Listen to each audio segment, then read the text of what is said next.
السلام علیکم ورحمۃ اللہ وبرکاتہ۔ Welcome to Islamic minutes. آج کا ہمارا سوال اس بارے میں ہے کہ اگر روزے کی حالت میں دانتوں یا مسوڑوں سے خون نکل آئے تو کیا روزہ ٹوٹ جاتا ہے؟ کہ اس صورت میں روزہ دوبارہ رکھنا انسان کے اوپر لازم ہوتا ہے یا روزہ برقرار رہتا ہے؟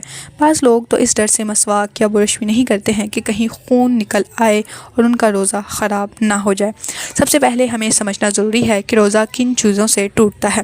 اللہ تعالیٰ نے قرآن مجید میں ارشاد فرمایا، اے ایمان والو، تم پر روزے فرض کیے گئے ہیں جیسے تم سے پہلے لوگوں پر فرض کیے گئے تھے تاکہ تم متقی بن جاؤ۔ روزے کا پابندی یہ مقصد اسی لیے ہے کہ انسان تقوی اور اللہ کی اطاعت کرے، اور روزہ بنیادی طور پر کھانے پینے اور جنسی تعلقات سے رکنے کا نام ہے۔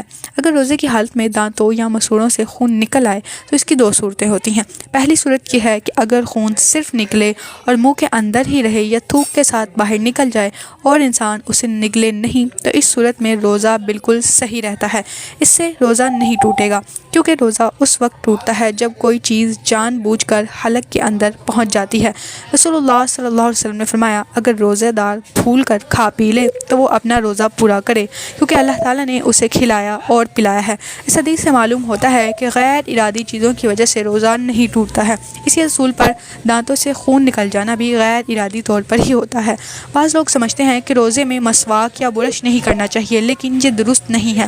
رسول اللہ صلی اللہ علیہ وسلم نے فرمایا، اگر مجھے اپنی امت پر مشقت کا خوف نہ ہوتا تو میں ہر نماز کے وقت اسے مسواک کرنے کا حکم دیتا۔ اسی لیے علماء فرماتے ہیں کہ روزے کی حالت میں مسواک کرنا جائز ہے، البتہ اگر مسواک کرتے ہوئے خون نکل آئے تو اسے نگلنے سے بچنا ضروری ہے۔